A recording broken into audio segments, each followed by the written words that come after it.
क्या हुआ? You okay? Toshu, mummy चाहती है कि हम काव्य के साथ अच्छे से बिहेव करें, पर मुझे उसका इस घर में रहना बिल्कुल अच्छा नहीं लग रहा। मम्मी जो कर रही है आई अंडरस्टैंड, पर मैं उनकी जितनी महान नहीं हूँ। इसलिए कहता हूँ कि अपने काम से काम रखा करो। दूसरों के मामलों में पड़ोगी तो सिर्फ परेशानी मिलेगी और कुछ नहीं। समर नंदिनी की हेल्प करने का नतीजा देख लिया ना, अब दोबारा ये गलती मत करना। मतलब हमारी फैमिली में अगर कोई प्रॉब्लम में है तो उन्हें सपोर्ट ना करें? सपोर्ट करो प्रॉब्लम में, मगर स्टुपिडिटी में नहीं। प्यार करना स्टुपिडिटी नहीं होता तोशु। समर नंदिनी के प्यार को हम नहीं समझेंगे तो कौन समझेगा? हम सपोर्ट नहीं करेंगे तो कौन करेगा? एंड डोंट फॉरगेट, हमारे टाइम पर समर ने भी हमें पूरा सपोर्ट किया था। हमारी बात अलग थी किंजल।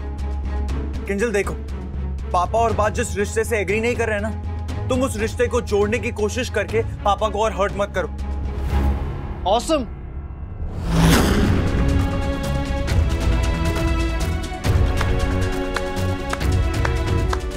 वाह भाई वाह। सॉरी भाभी, डोर खुला रह गया था तो आप लोग की बातें सुनाई देगी। भाई, आज आपको मिस्टर शाह के हर्ट होने का ख्याल आ रहा है, और ये ख्याल तब कहाँ गया था जब आप भाभी को भगा कर लेकर गए थे और मंदिर में शादी कर ली थी। तब आपको उनकी खुशी मैटर नहीं करती थी, तब उनकी इज्जत नहीं थी। समर, मम्मी कहती है कि बड़ा भाई बाप समान होता है, लेकिन आप तो सचमुच मिस्टर शाह की तरह बन गए हो। खुद करो तो प्यार, समर करे तो पाप। मिस्टर शाह ने अपने प्यार के लिए घर बार बीवी बच्चे सब छोड़ दिए, आपने अपने प्यार के लिए भागकर शादी कर ली। ये बात याद रखना कि मेरे रगों में भी यही खून दौड़ता है, इसलिए मुझे मजबूर मत कीजिएगा भाई कि मैं कुछ ऐसा कर जाऊं जो मुझे नहीं करना चाहिए।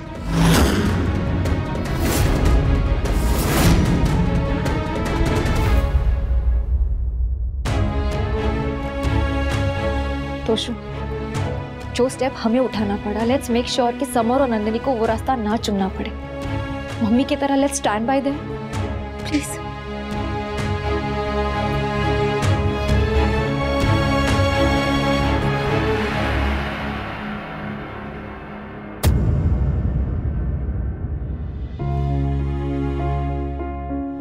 कल के लिए इस्त्री कर रही है? आपकी साड़ी पहले इस्त्री करके रख दिया। इस बार तू व्रत रखने वाली है? हमेशा रखती हूँ तो इस बार क्यों नहीं रखूंगी? हाँ, हमेशा तो वनराज के लिए रखती, इसलिए इस बार रखने वाली है कि नहीं पूछा। प्रार्थना तो उनके लिए भी करूंगी बा। उसके लिए भी नहीं, उसके लिए ही करनी चाहिए। पर आजकल तो तू अपनी मन मर्जी का करती है, सास का तो सुनती ही नहीं है। बस ऐसी कान्हा जी जैसी एक स्माइल सीख ली है। कभी तो तिल मिला, कभी तो मुझे उल्टा जवाब दे, तो मुझे भी सास बहू के रिश्ते का सुख मिले। और सुन, वो मैदे की कटोरी को व्रत रखने को मत कहना, वो भूखा रहना उसके बस की बात ही नहीं है। बा क्या बा? उसे पूजा में आने को भी मत कहना, कह देना कि अपने कमरे में ही आराम करे। बा वो घर में ही रह रही है और नीचे होगी पूजा, तो उसको कैसे नहीं कहेंगे आने के लिए? और आपके बेटे को कितना बुरा लगेगा सोचिए। हाँ, जैसे तुझे मेरे बेटे की बहुत चिंता है। कभी सौतन कभी सहेली का खेल खेलना बंद कर। पिछली बार भी उसे हवन में बैठाने का दौरा पड़ा था, इस बार मत पाटना। अरे जरा सोच, पूजा के वक्त ही पाकी का वीडियो कॉल आ गया तो मीनू ने बता दिया तो, वो किंजल की माँ नाचे नागिन गली गली ने बता दिया तो, तू बारूद के ढेर पे बैठी है, माचिस मत जला। तू समझ रही ना मैं क्या कह रही हूँ? समझ रही हूँ बा, आपका डर अच्छी तरह से समझ रही हूँ,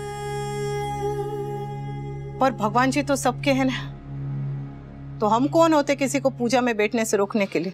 मतलब तू मेरी बात नहीं मानेगी, ठीक है?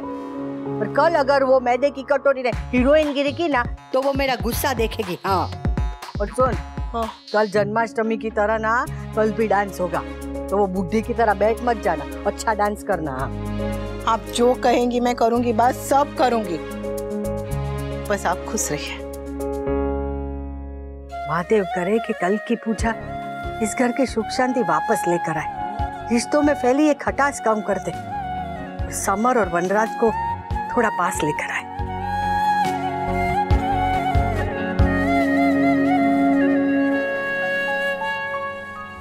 रिलैक्स नंदू, जो बात मैंने मम्मी को अब तक नहीं बताई उसे अभी भी सीक्रेट रहने दो। तो वैसे भी मम्मी इतने टेंशन में, जब सही वक्त आएगा ना तो मैं खुद ही मम्मी को बता दूंगा। So please do.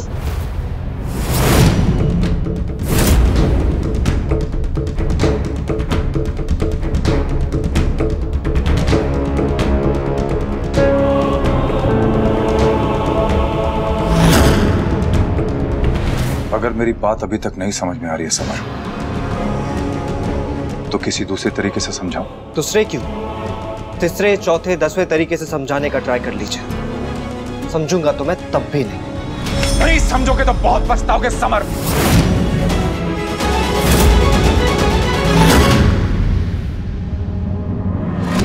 कल महाशिवरात्रि का दिन है, मेरे लिए सबसे बड़ा दिन। अपनी मनमानी मत करना।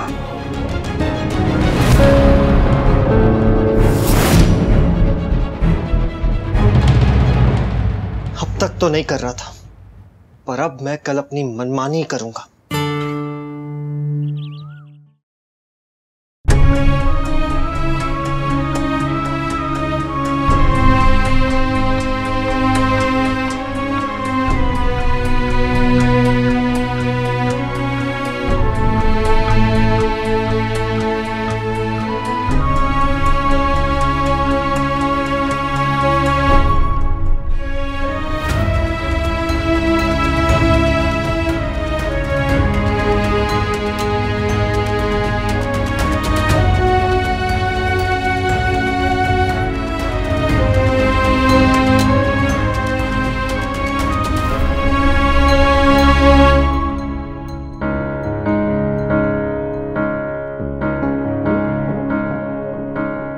सारी तैयारियां करती है, आप एक बार देख लीजिए।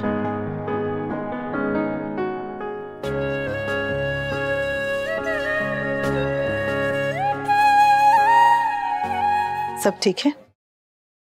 It's perfect. अनुपमा जी। अब काव्य और बा तैयार हो रहे हैं, मुझे पूजा में बैठना है। पूजा से पहले वाली विधि तुम करा सकती हो। वैसे भी इतने सालों से तुम ही करा रही हो, तुमसे अच्छा कोई नहीं जानता। कोई पूजा में बैठ रहा हो तो उसे पूजा के लिए तैयार करना भी एक तरह की पूजा ही होती है। मैं कर देती हूँ।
बाबा, अगर पूजा में कोई भी कमी रह जाए तो उसके लिए क्षमा कीजिएगा।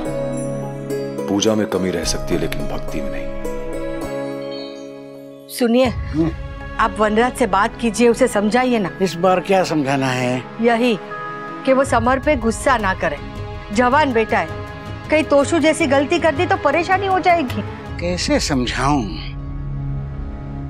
ये दोनों एक बात में एक जैसे हैं। किस बात में? बाप की न सुनने की बात में।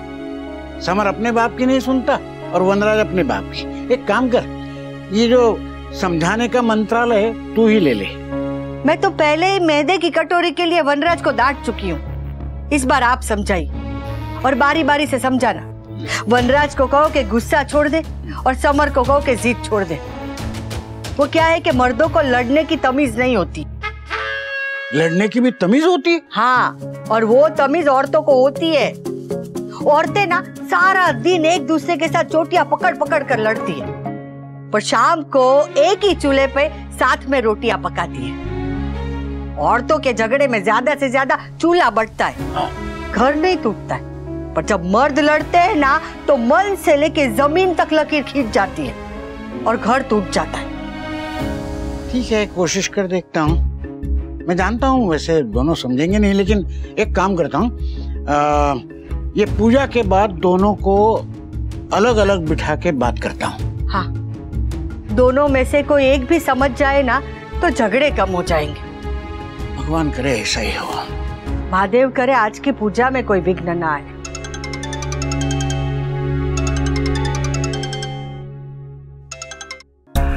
हेलो, जी, मैं वनराज शाही बोल रहा हूँ।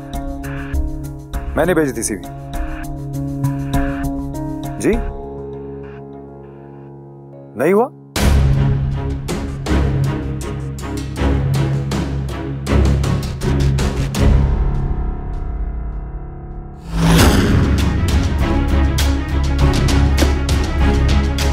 अनुपमा, बेलपत्र कहाँ है, धतूरे कहाँ है? मैंने बोला था यहीं पे रखो। ये तो रहे।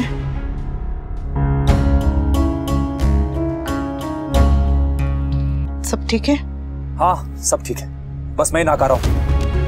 50 जगह जॉब के लिए अप्लाई किया था, सब जगह से रिजेक्ट हो गया।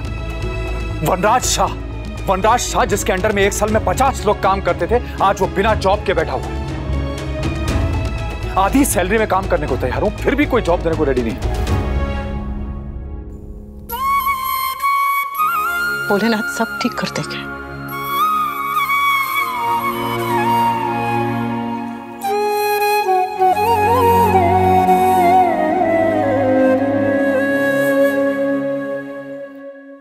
अनुपमा जी,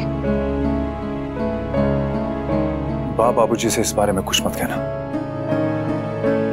मैं नहीं चाहता कि मेरी फैमिली को ये सब पता चले और वो लोग मुझ पे तरस खाएं।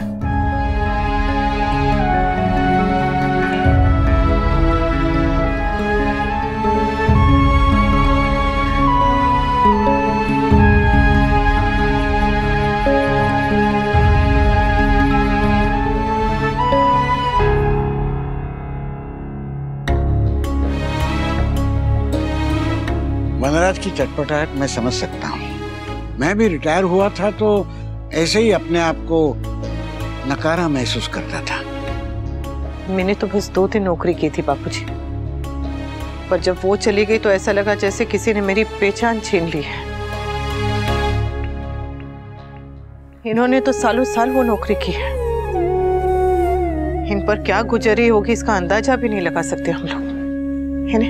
मर्द कमा रहा होता है तो वो शेर होता है, लेकिन जब उसकी नौकरी चली जाती है तो उसके पंजे ही नहीं आत्मसम्मान भी छीन जाता है।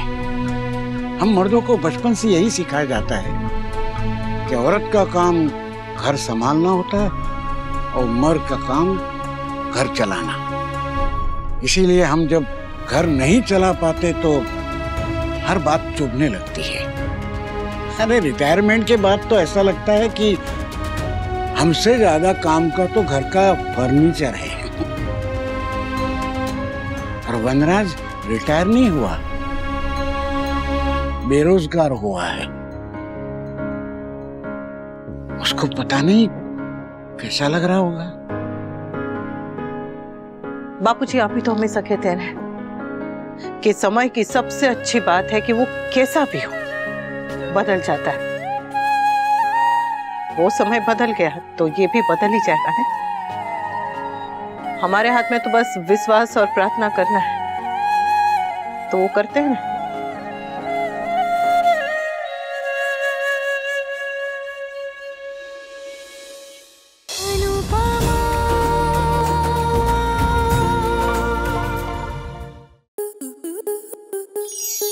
स्टार प्लस के YouTube पेज पर आने के लिए आपका धन्यवाद। अपने फेवरेट शोज देखने के लिए subscribe to Star Plus YouTube page and hit the bell icon.